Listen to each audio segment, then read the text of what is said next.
Hello friends, this is my another blog. আমার চ্যানেলের নতুন ভিডিওতে তোমাদের ওয়েলকাম। তো এটা হচ্ছে আমার ছেলের ষষ্ঠী পুজো, যেদিন 21 দিন হয় সেদিন আমরা বাড়ি এসেছি, তো সেই দিনের ভিডিও। তো এই যে প্রথমত আমার শাশুড়ি মা আমাদেরকে বরণ করে ঘরে তুলছে।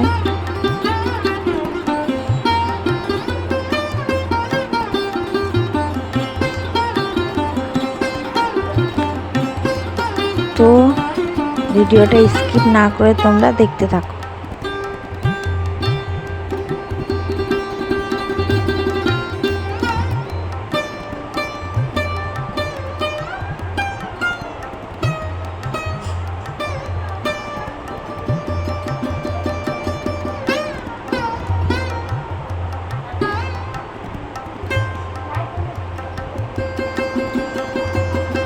এই যে এটা হচ্ছে আমার দেওর, আমার ছেলের কাকাই আমার ছেলেকে আশীর্বাদ করছে।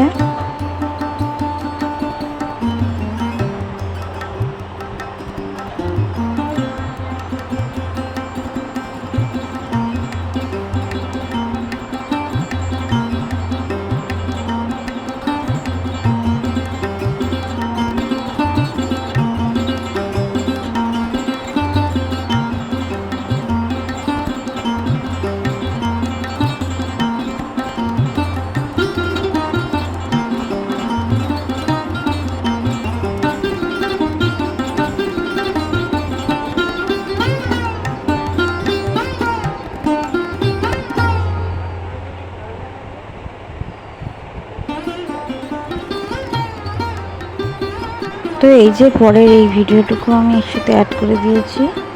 ঘরে ঢোকার সময় এই যে যেরকমভাবে ঘর সাজিয়েছিল সেইটুকু। এই যে তারপর আমরা পুজোতে বসেছি। পুজোর যা যা নিয়ম কানুন থাকে সেগুলো হচ্ছে এখন।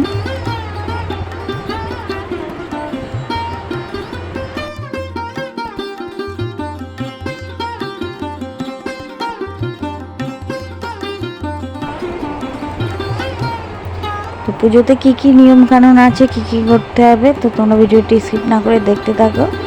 এই যে বাবুকে নিচে শুইয়ে দিয়েছে, শুয়ে যা নিয়ম কানুন আছে সেগুলোই করছে ব্রাহ্মণ।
এই যে তারপর ব্রাহ্মণ বলল ঠাম্মিকে কোলে তুলে নিতে, তাই ঠাম্মিকে কোলে তুলে নিচ্ছে।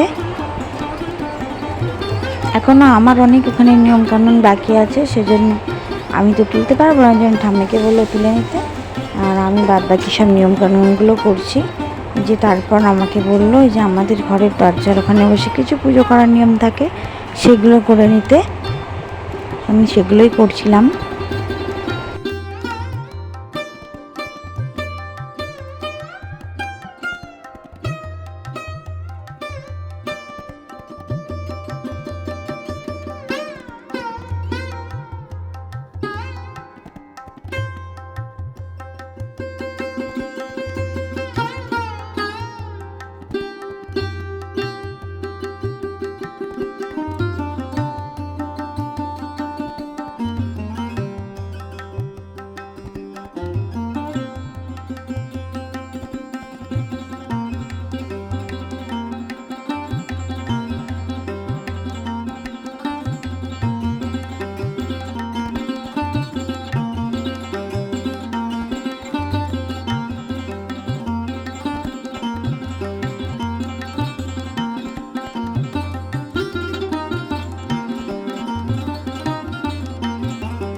এই যে তারপর লাস্ট এখানে একটু বসেছি, এখানে আরেকটু কিছু নিয়ম বাকি আছে, সেটুকুই করা হচ্ছে।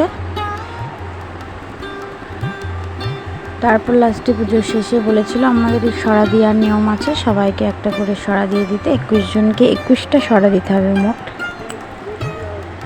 এই যে তারপর বিকেলবেলায় বলেছিল যে সন্ধ্যের আগে গিয়ে ষষ্ঠীতলা আছে আমাদের ওখানে গিয়ে ষষ্ঠী ঠাকুরকে রেখে আসতে, ধূপ বাতাসা দিয়ে পুজো করে আসতে। তো আমরা সেখানে গেছিলাম। তো লাস্ট ভিডিও এটুকুই, আর মানে পুজো করার সিনটুকু আর ক্যাপচার করা হয়নি, এটুকুই। তো সবাই ভালো থেকো, বাই।